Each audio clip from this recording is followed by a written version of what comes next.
কেন্দ্রীয় সরকারি কর্মচারীদের হারে রাজ্যের সরকারি কর্মচারীদেরও ডিএ দেওয়ার দাবিকে সামনে রেখেই শুরু হয়েছিল রাজ্যের ডিএ মামলা। এই মামলা state administrative tribunal Kolkata high court হয়ে গড়িয়েছিল সুপ্রিম কোর্টে। আর এবার অবশেষে বৃহস্পতিবার রাজ্যের সেই ডিএ মামলার রায় ঘোষণা করতে চলেছে দেশের সর্বোচ্চ আদালত সুপ্রিম কোর্ট। সকাল 10:30টায় বিচারপতি সঞ্জয় কারল এবং বিচারপতি প্রশান্ত কুমার মিশ্রের বেঞ্চে রায় ঘোষণা করবে বলে বুধবার শীর্ষ আদালতের তরফ থেকে জানানো হয়েছে। গত 8ই সেপ্টেম্বর এই মামলার শুনানি শেষ করে রায় ঘোষণা স্থগিত রেখেছিল এই দুই বিচারপতির বেঞ্চ। আপনারা জানেন, এই মামলায় রাজ্যকে আগেই বকেয়া ডিএর 25% মিটিয়ে দেওয়ার নির্দেশ দিয়েছিল দেশের সর্বোচ্চ আদালত।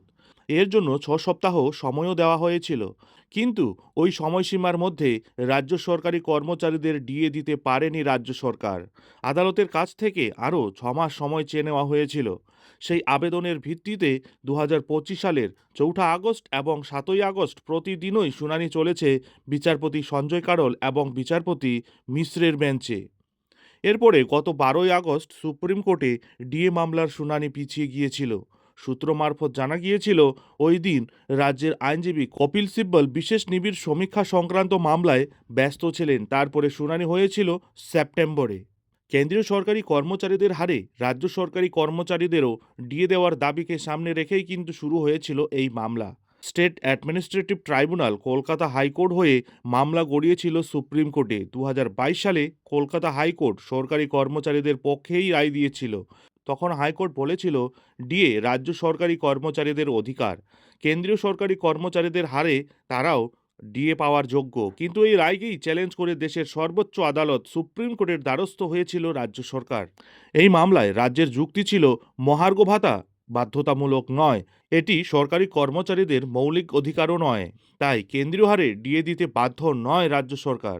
তাছাড়া কেন্দ্র ও রাজ্য সরকারের আর্থিক পরিকাঠামোও ভিন্ন, তাই কেন্দ্র যে হারে ডিএ দেয় তার সঙ্গে রাজ্যের তুলনা করলে চলবে না।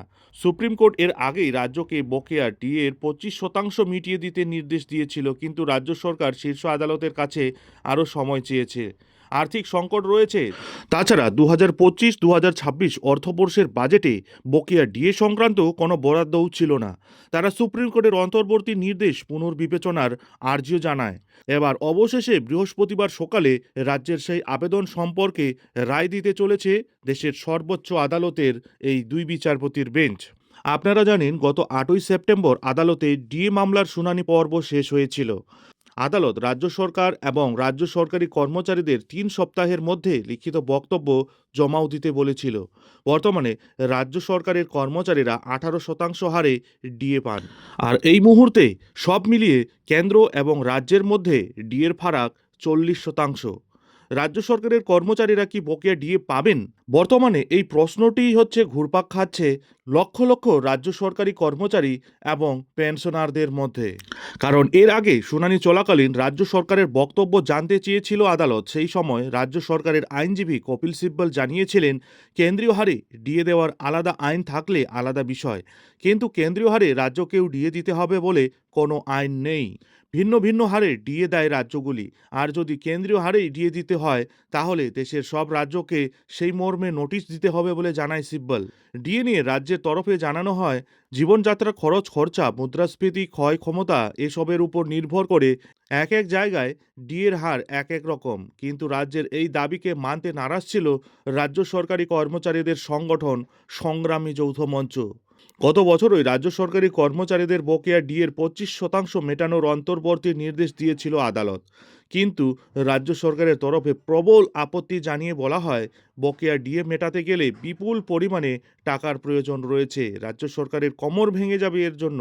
এরপর সুপ্রিম কোর্টের অন্তর্বর্তীকালীন নির্দেশে বলা হয়, 2009 সালের 1 জুলাই থেকে 31 ডিসেম্বর পর্যন্ত ডিএর 25% মেটাতে হবে রাজ্য সরকারকে।